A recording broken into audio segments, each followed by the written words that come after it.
గుడిలో 20,000 ఎలుకలున్నాయట. ఆ వింత గురించి విన్నారా? ఇప్పుడు తెలుసుకుందాం.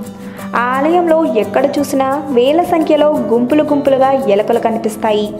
ఎవరి పాదాల మీదుగా ఆ ఎలుకలు పరుగులు తీస్తాయో వారికి అమ్మ ఆశీస్సులు పుష్కలంగా ఉన్నట్టు, అదృష్టం కలిసి వచ్చే కాలం దగ్గరలోనే ఉన్నట్టు భక్తుల నమ్మకం. ఎలుకలు ఉన్న ప్రసాదమే భక్తులకు పంపకాలు. ఎన్నో వింతలు గల ఈ ఆలయ విశేషాలేంటో ఇప్పుడు వివరంగా చూద్దాం.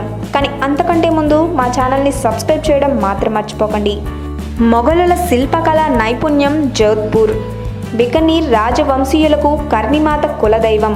ఈ ఆలయాన్ని 15వ శతాబ్దంలో గంగా సింగ్ అనే రాజు నిర్మించినట్టుగా చారిత్రక ఆధారాలు ఉన్నాయి. ఈ ఆలయం 20వ శతాబ్దపు మొదట్లో పునర్నిర్మించారు. మొఘలుల శిల్పకళా నైపుణ్యం ఇక్కడి గోడల మీద ప్రతిఫలిస్తూ ఉంటుంది. ఆలయం ముందు భాగమంతా పాలరాతి వైభవంతో విరజిల్లుతుంది. వెండి తాపడం చేసిన ద్వారాలు అబ్బురుపరుస్తాయి. ఈ ఆలయంలో దాదాపు 20,000కు పైగా ఎలుకలున్నాయి. ఈ ప్రసిద్ధ ఎలుకలను కబ్బాలు అని పిలుస్తారు. ఈ ఎలుకలను దైవత్వ ఎలుకలుగా ఆ గ్రామస్తులు పూజిస్తారట. భక్తుల రాకపోకలకు ఏమాత్రం జంకకుండా అవి స్వేచ్ఛగా తిరుగుతుంటాయి. భక్తుల పాదాల మీదుగా పరుగులు తీస్తుంటాయి. భక్తులు పెట్టిన నైవేద్యాలను పాలు, పెరుగు, పండ్లు, స్వీట్లు తింటాయి. హిందువుల దేవతైన దుర్గామాత మరో అవతారమే కర్ణిమాతగా కొలుస్తారు. సింధూరం రాసిన ఏకశిల మీద అమ్మవారు చతుర్భుజాలతో దర్శనమిస్తుంది. ఒక చేత త్రిశూలం, మరో చేత రాక్షస తల పట్టుకుని సింహవాహినిగా భక్తుల చేత పూజలందుకుంటుంది. కర్ణిమాత బాల్యం నుంచి దుర్గాదేవి ఉపాసకురాలు. ఈమె 150 సంవత్సరాలు జీవించిందని తెలుస్తుంది. పుట్టుకతోనే ఈమెకు అతీంద్రియ శక్తులు ఉండేవని ప్రచారం. తనకున్న శక్తులతో పేదలు, భక్తుల సమస్యలు పరిష్కరించేదని ప్రతీతి.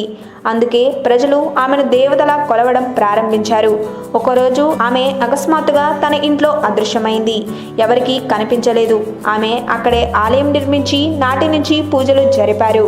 కొంతకాలానికి భక్తులతో ఆమె మాట్లాడుతూ తమ వంశస్థులంతా త్వరలోనే చనిపోతారని, వారంతా ఎలుకలుగా జన్మించి ఇక్కడే ఉంటారని, వారికి అన్నపానీయాలు సమర్పించి ధన్యులు కమ్మని చెప్పిందట. ఆ సమయంలో కర్ణిమాత వంశంలో దాదాపు 600 కుటుంబాలు ఉండేవట.